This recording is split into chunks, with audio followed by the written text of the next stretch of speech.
Hello বন্ধুরা, কেমন আছো সবাই? আশা করি সবাই ভালোই আছো। বন্ধুরা, আজ আমি বিরোধী দলনেতা শুভেন্দু অধিকারীর জীবনী সম্পর্কে আলোচনা করব। তাই ভিডিওটি না টেনে পুরো ভিডিও দেখার অনুরোধ রইল। শুভেন্দু অধিকারী ভারতীয় জনতা পার্টির একজন সদস্য ও ভারতীয় রাজনীতিবিদ এবং একজন সম্মানিত স্নাতক। শুভেন্দু অধিকারী ভারতের পশ্চিমবঙ্গ রাজ্যের পূর্ব মেদিনীপুর জেলার কারাকুলি নামক গ্রামে 1970 সালের 15 ডিসেম্বর একটি উচ্চ মধ্যবিত্ত পরিবারে জন্মগ্রহণ করেন। শুভেন্দু অধিকারীর পিতার নাম শ্রী শিশির কুমার অধিকারী, যিনি মূলত একজন রাজনীতিবিদ ছিলেন। শুভেন্দু অধিকারীর মায়ের নাম শ্রীমতী গায়ত্রী অধিকারী। সচ্ছল পরিবারে জন্ম নেওয়ার ফলে শুভেন্দু অধিকারীর জীবন খুব বেশি চড়াই উতরাইয়ের মধ্যে দিয়ে যেতে হয়নি। পিতা শ্রী শিশির কুমার অধিকারী একজন সফল রাজনীতিবিদ হওয়ার পাশাপাশি তিনি উত্তরপ্রদেশের পল্লী উন্নয়ন প্রতিমন্ত্রীও ছিলেন। শিশির কুমার অধিকারীর হাত ধরেই বাংলার রাজনীতিতে প্রবেশ করেন অধিকারী পরিবার। শুভেন্দু অধিকারীর শিক্ষা জীবন শুরু হয় কন্টাই বিশ্ববিদ্যালয় থেকে। এখানে স্নাতক করেছেন তিনি।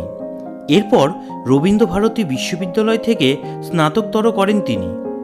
যেহেতু তার পিতা রাজনীতির সাথে জড়িত ছিলেন, যার ফলস্বরূপ শুভেন্দু অধিকারীর ওপর তার প্রভাব পড়েছিল। পরবর্তীতে তিনি নেতাজি সুভাষ ওপেন বিশ্ববিদ্যালয় থেকে এমএ ডিগ্রি অর্জন করেন। 1995 সালে প্রথম কন্টাই পৌরসভায় ভারতীয় জাতীয় কংগ্রেস থেকে কাউন্সিলর হিসেবে নির্বাচিত হন শুভেন্দু অধিকারী।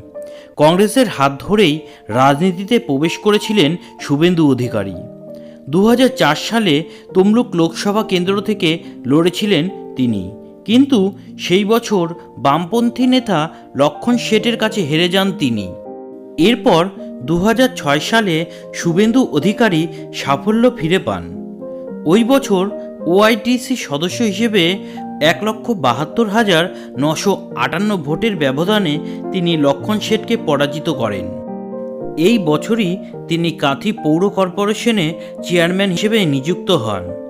এরপর 2007 সালে অধিকারী নন্দীগ্রামের ভূমি রাজস্ব অধিকারী বিরোধী আন্দোলনে ভূমি উচ্ছেদ প্রতিরোধ কমিটির নেতৃত্ব দিয়েছিলেন তিনি। 2009 সালে লোকসভা নির্বাচনে শুভেন্দু অধিকারী তমলুক কেন্দ্র থেকে জিতে সংসদ হন। সেই সময় শিল্প দপ্তরের স্থায়ী কমিটির সদস্য নিযুক্ত করা হয় তাকে। এরপর 2014 সালে সেই তমলুক থেকে ফের জয়ী হন তিনি। যদিও 2016 সালে রাজ্য বিধানসভা নির্বাচনে মমতা বন্দ্যোপাধ্যায় শুভেন্দু অধিকারীকে ফের দাঁড় করিয়েছিলেন এবং এখানেও তিনি জয়লাভ করেন। এই নির্বাচনে জেতার পর শুভেন্দু অধিকারীকে পরিবহন সহ একাধিক মন্ত্রকের দায়িত্ব দেওয়া হয়।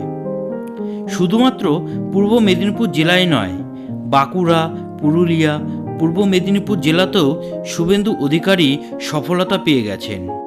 কিন্তু 2020 সালের 27শে নভেম্বর শুভেন্দু অধিকারী রাজ্যের মন্ত্রিসভা থেকে ইস্তফা দেন। এরপর 2020 সালের 16ই ডিসেম্বর তিনি বিধানসভায় গিয়ে বিধায়ক পদ থেকেও ইস্তফা দেন। আর এর ঠিক 24 ঘন্টা কাটতে না কাটতেই 17ই ডিসেম্বর তিনি তৃণমূল সুপ্রিমো মমতা বন্দ্যোপাধ্যায়কে চিঠি লিখে তৃণমূলের সমস্ত সদস্য পদ থেকে ইস্তফা দেন।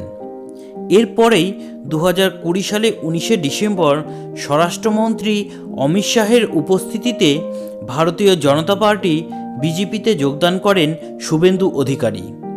এবছরই বিজেপি সদস্য হিসেবে নন্দীগ্রাম বিধানসভা কেন্দ্র থেকে পশ্চিমবঙ্গ বিধানসভায় নির্বাচিত হন তিনি। বিজেপিতে যোগদান করার পরেই জুট কর্পোরেশন অফ ইন্ডিয়ার চেয়ারম্যান পদেও নিযুক্ত হন তিনি।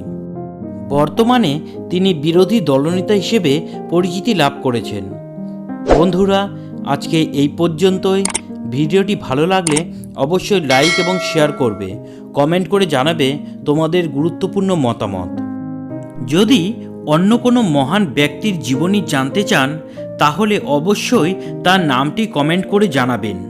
পরবর্তীতে আমি তার জীবনী সম্পর্কিত সমস্ত তথ্য আপনাদের সামনে উপস্থাপন করব। পরবর্তী ভিডিওর নোটিফিকেশন পাওয়ার জন্য অবশ্যই সাবস্ক্রাইব করে পাশের বেল আইকনটি অল করে দেবে। জয় হিন্দ, বন্দে মাতারাম।